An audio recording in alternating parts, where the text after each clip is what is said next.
જય શ્રી કૃષ્ણ, જય મુરલીધર બધાને. હું છું પ્રિયા અને પ્રિયાસ કુકિંગમાં તમારા બધાનું સ્વાગત. હેલો ફ્રેન્ડ્સ, કેમ છો બધા? આઈ હોપ બધા મજામાં જ હશો.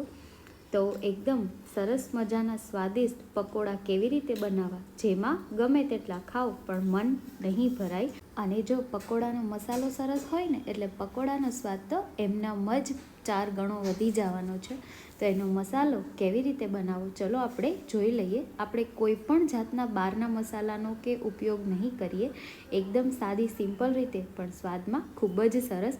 તો લીલી ડુંગળીમાંથી બનાવેલા પકોડા, ચલો આગળ મુજબ આપણે એની રેસીપી જોઈ લઈએ. તો વિડીયોને બિલકુલ પણ સ્કીપ કર્યા વગર અંત સુધી જોવો અને વિડીયોને એક લાઈક ચોક્કસ કરી દેજો. અને હા, જો તમે મારી ચેનલ પર પહેલીવાર હોય ને તો લાઈક અને સબસ્ક્રાઈબ કરવાનું ચૂકશો નહીં. અને તમારા ફ્રેન્ડ્સ અને ફેમિલી મેમ્બરને પણ શેર કરો, જેથી એ પણ પરિચિત બને.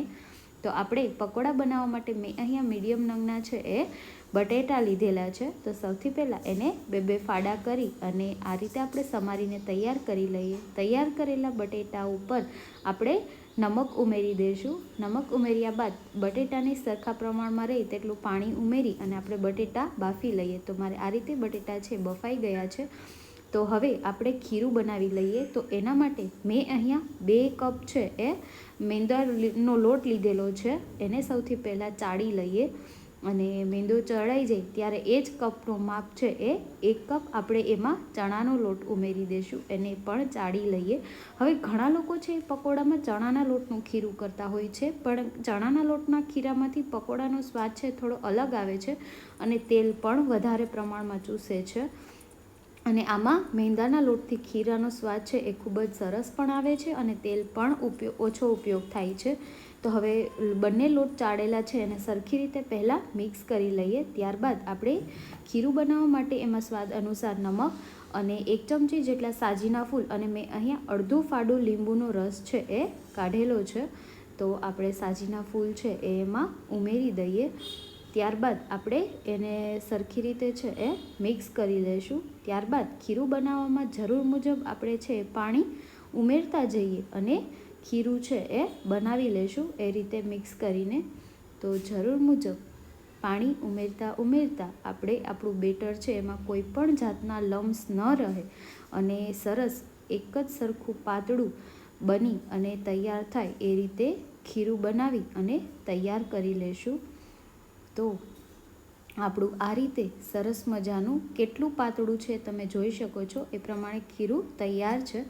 તો બફાયેલા બટેટાને મેં ફોલી લીધેલા છે. તો સૌથી પહેલાં આપણે એનો છૂંદો કરી લઈએ.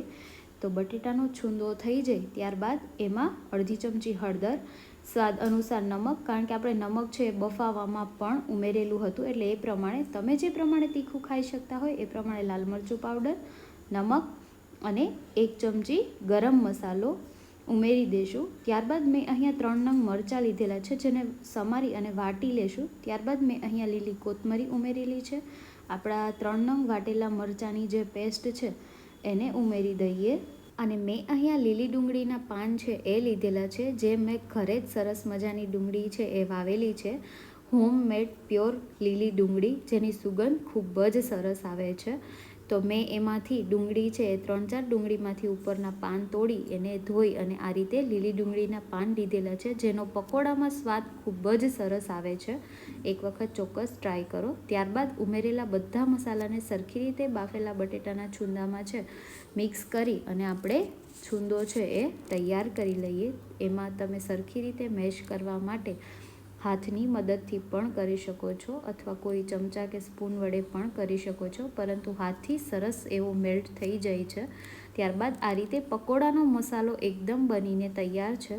તો મેં અહીંયા બ્રેડ લીધેલી છે. હવે બ્રેડની ઉપર જ આપણો બનાવેલો મસાલો જે છે એને લગાવી દઈએ.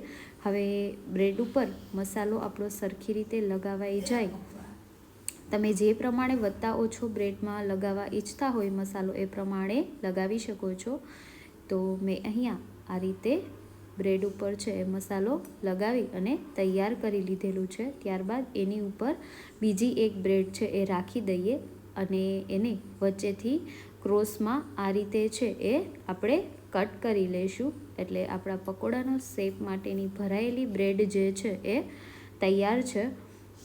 અને આપણો મસાલો પણ સરસ એવો મીડિયમ ભરી અને તૈયાર છે. તો તમે આ રીતે બધી બ્રેડ છે મેં ભરીને તૈયાર કરી લીધેલી છે. આ રીતે બ્રેડ આપણી બધી પકોડા માટેની ભરાઈ અને તૈયાર છે.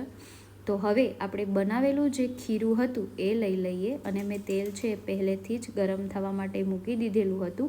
હવે ભરેલા જે પકોડા છે એને આપણે બનાવેલા ખીરામાં આ રીતે રાખી અને આપણે એને તળી લેશું. ત્યારબાદ એક પછી એક મેં આ રીતે બધા પકોડા છે એ બેટરમાં ખીરામાં લગાવી અને એને સરખી રીતે છે એ તળી લઈએ.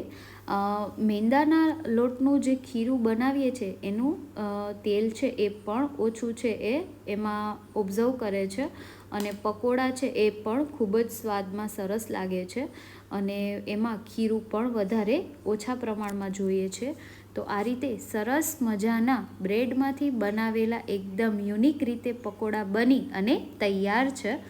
તો મેં તો આજે રેસીપી બનાવી લીધેલી છે. તમે ક્યારે બનાવો છો અને તમે આ જ રીતે રેસીપી પ્રમાણે બનાવ્યા બાદ તમે કહેજો કે તમને આ પકોડાનો ટેસ્ટ કેવો લાગ્યો.